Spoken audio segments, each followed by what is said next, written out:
ஜோடி போட்டு ராத்திரியில நெருப்புல விளையாடுற சுகம் இருக்கே, 2 பேரும் சர்க்கஸ்ல இருக்கிறவங்க போல இருக்கு. எப்பா பத்திக்கிச்சு போல இருக்கே.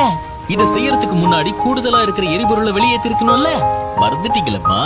உங்க உயிரை தேவையில்லாம பணை வைக்க கூடாதுங்கிறதுக்காக சொல்றேன். இந்த மாதிரி நெருப்பு ஜுவாலையோட உஷ்ணம் 2200 டிகிரி செல்சியஸை விட அதிகமா இருக்குமா. இது எரிமலை குழம்பை விட 2 மடங்கு அதிகங்க. என்ற கண்ணு நல்லாதான் சுத்துனா, ஆனா சுத்தும் போதே பார்த்து வச்சுக்கிட்டியடா. வெந்திர போதுரா சுத்தறத நிறுத்துறா. ஆட்டாமல் என் பேட்ல வச்சிருந்தா.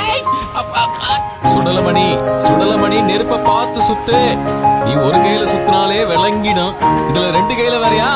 சுடலமணின்னு பேரை வச்சிருக்கான சுட்டிருச்சு மணி. ஓடு மணி, கருணையா பார்த்தா கற்பூரம் எரியும், கையில சுத்துறா மணின்னு எரிஞ்சிருச்சு. இவரு நெருப்ப நல்லா சுத்துறாருயா, நெருப்ப சுத்துறவங்களா இவர் சுத்துறத பார்த்து கத்துக்கங்கய்யா. பேக்ல தூக்கி ஃப்ரண்ட்ல சுத்துற. நெருப்ப சுத்த சொன்னா இவரு சுத்திட்டாரே. ஊர்க்கட்டுப்பாட்டை மீறி நெருப்போட இவரு விளையாடுனதுனால நெருப்ப சுத்துறதுல இருக்கிற அறிவியலை மறந்துட்டு மட்டை ஆயிட்டாரே. இவருக்கு தண்ணி ரெடி பண்ணி